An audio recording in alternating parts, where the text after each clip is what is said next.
I feel like I just witnessed a hate crime in this week's episode of Guild Receptionist. At the end of the day, people aren't required to return feelings. It's a fact. Just because you love someone or like someone doesn't mean they have to feel the same way in return. So there's nothing wrong if little Miss Receptionist doesn't feel the same way for Jade as Jade feels for her. Completely acceptable. Sucks, but you know what, that's life. But the disrespect. I think disrespect undersells what is it felt like a passionate hate crime slander that was thrown our boy's way, who has been nothing but kind, mind you, has aided her with paperwork that she is not very good at, compared to him anyway. And our boy just says, hey, maybe I help you with this, you go on a date with me, the 3 days, okay, you don't want 3 days, how about 2? Alright, 1 day, you go on a little date with me. The boy took his shot. The worst they can say is no, huh? She internal monologues, but out loud, about, God, it will be awful. God, it sucks, but you know what? I'll take one for the team. It will be a benefit. It's ass. No one would want to be put in this situation, and my boy's standing there like, bruh, I'm right here. It's a good thing he clearly enjoys abuse, both physical and mental, as seen by her trying to smash him with a hammer. I.e., the same way that one receptionist wants to be smashed by said hammer. And the emotional. I legitimately felt bad for him. I was like, girl, in an episode where I had the least amount of complaints about you, I thought, you know what? You're starting to acknowledge that maybe you are a bit of a workaholic. Maybe you're not as much of a slacker as you pretend you want to be. You had to come in here and disrespect Best Boy for no freaking reason. I'm watching you.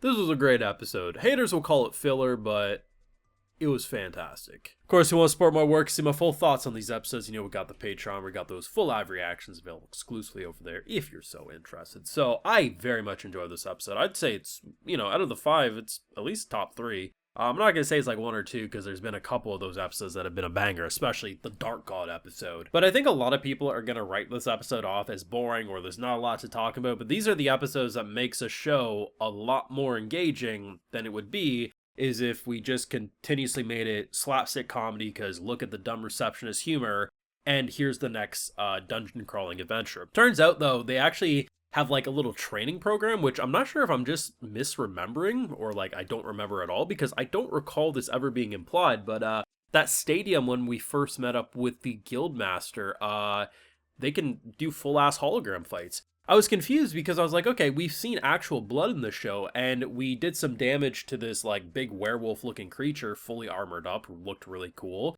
Looked like Digimon. It was awesome. I enjoyed it. I thought it was just because of the actual creature itself was different, but then when you see the wound on their, who was supposed to be their next frontline fighter, I was like, that's weird, but I was just under the assumption maybe the dungeon was doing different shit. No, it's the hologram. I thought it was really cool.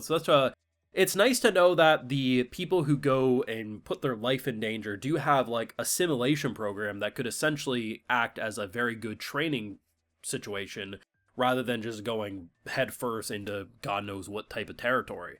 It was really cool. I really liked it. And overall, like the episode, it's like it shows you that there's consequences. It shows you that, okay, characters who were on the verge of death, like they reconfirm in this episode, had our girl not popped up, those 3 would have been dead. So the fact that they're still recovering from their wounds, the fact that, you get to see more of the cutesy dynamic, like this girl making a concoction of every chemical known to man and making him drink it, which I assume it probably does help him. But the fact that his soul left his body after drinking it initially, that shock kind of says it all in terms of taste. You also continue to see more on the Guild Receptionist side. I think it is an incredibly poorly run situation. I think there's 4 people who work there. Maybe 5, potentially. Every day they have thousands of papers they have to go through.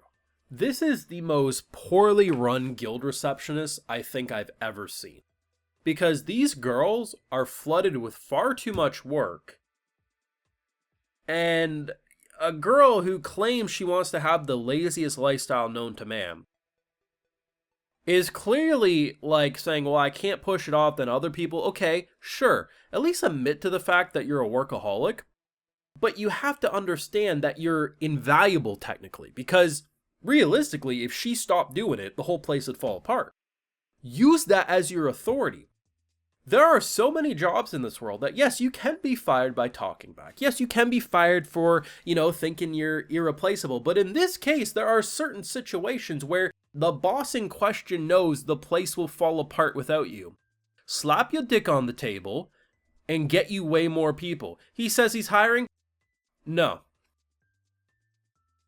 For the love of God.